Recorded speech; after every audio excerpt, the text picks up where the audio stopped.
Weather or not, looks at some interesting things. Tornadoes, drought. It's like a Johnny Cash song out there, right? What is it? The blood and the guts and the beer. I want to show you something about warmer air and tornadic activity. Okay, the fact is that warming is not coordinated or correlated with tornadoes. It's the exact opposite. The more chill that's around, the deeper into spring, the more likely you're going to see a lot of tornadoes. And we look at, for instance, years as 2008 and 2011. You can see all the cold around. Well, what you're looking at is last May, right?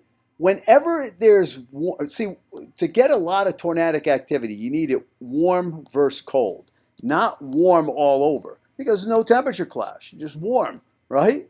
Maybe the system comes through every once in a while, but when we look at tornadic activity last May, now this is 500 and this is 0. So this is around 275 to about, it was probably less than 100 tornadoes last May, right? With that temperature pattern. Now look at the temperature pattern we've had so far this May.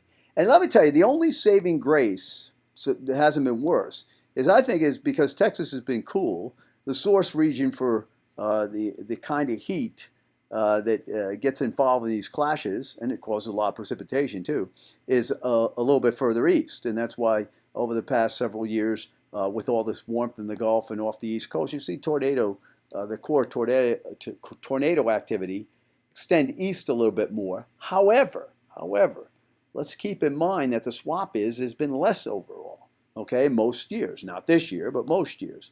So look what we had last year in May up until now. I mean, we started at 375, and this is 500.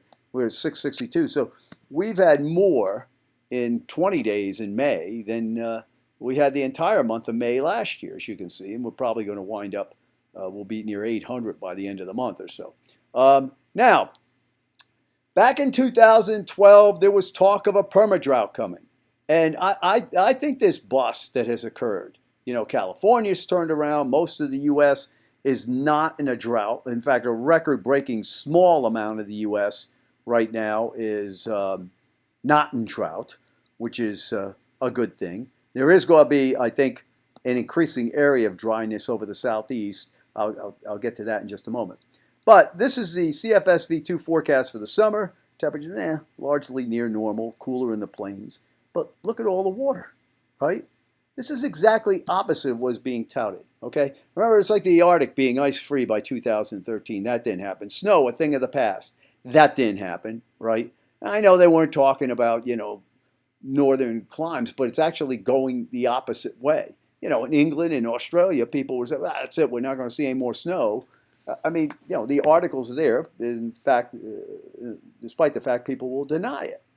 But when we take a look at what's going on, this is exactly opposite of what was being touted. Now, what's really interesting is that the drought in 2010, 11, and 12 was not as bad as previous droughts, yet the hysteria on it was being blown up.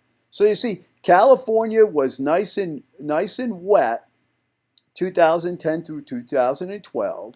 So we had the drought here. When this drought got erased, California got dry because of the pattern, right? And so the drought hysteria switched back to California and basically, relied on the fact that the media would not tout the bust that occurred. And it was a spectacular bust, and it showed the wrong meteorological reasoning. What we're expecting the subtropical ridge to balloon over the United States and prevent precipitation, and that's not what's going on at all. In fact, we got more water vapor in the air because of the sea surface temperatures being warm, but the mid and upper levels aren't warming up like they're supposed to warm up. So what does it do? Condensation processes are quicker. If there's more moisture, it's going to rain more. In any case, the 2010 through 2012 wasn't nearly as bad as the 52-54 drought, which reversed. Now, why am I in this? Because at Weatherbell, my company, we have to forecast for agricultural interests. Imagine you're a farmer in Kansas and you're hearing there are new dust bowls coming, and you're our client, right? We say, no, it's going to turn around, right? Which it's actually too much of a good thing. But look at the 30s. This is 10 years, 31 through 40. Whoa, that is wild, right? And look, it's Memorial Day weekend. I believe America is beautiful. In fact, that's the title of this weather or not. America the Beautiful. Oh, beautiful for spacious skies, for amber waves of grain. Right? Look at the food production in the U.S. It's true, it leveled off here a little bit, 2010 through 12, but it's back up again. This is through 2016. And interestingly enough, the problem, if there's going to be a problem this year, is if farmers can't get into the field because it's too much rain. And if the later you plant, the more you have to worry about early season cold. And some of these late season colds have been followed by early season colds. So that but it's not because of a warm result. It's because of a cold result. Here's the thing you have to remember, folks, that if something happened before in an infinite system, it's usually almost always the total package that leads to events. Okay, climate, whatever you want to say. Okay. So what happens is when you start saying, well, we got this new boy on the block and he's responsible for it, and yet the weather goes the opposite way, and in addition was not as bad as it was before. I mean, is it unreasonable to question that? Here's the latest drought monitor. I'd watch for this to expand back over here, all right, for the summer. It's not like we can get away with no drought at all. There you see California, back to where it is. Now, I understand this whole thing in California. Warren Zevon, if you ever listen to Warren Zevon, I listen to Warren all the time. Desperados under the eaves, right? California falls into the ocean like the mystics and statistics say it will. Well, even back when Zevon was writing music, people were thinking California was having a problem. So, maybe Warren was ahead of his time.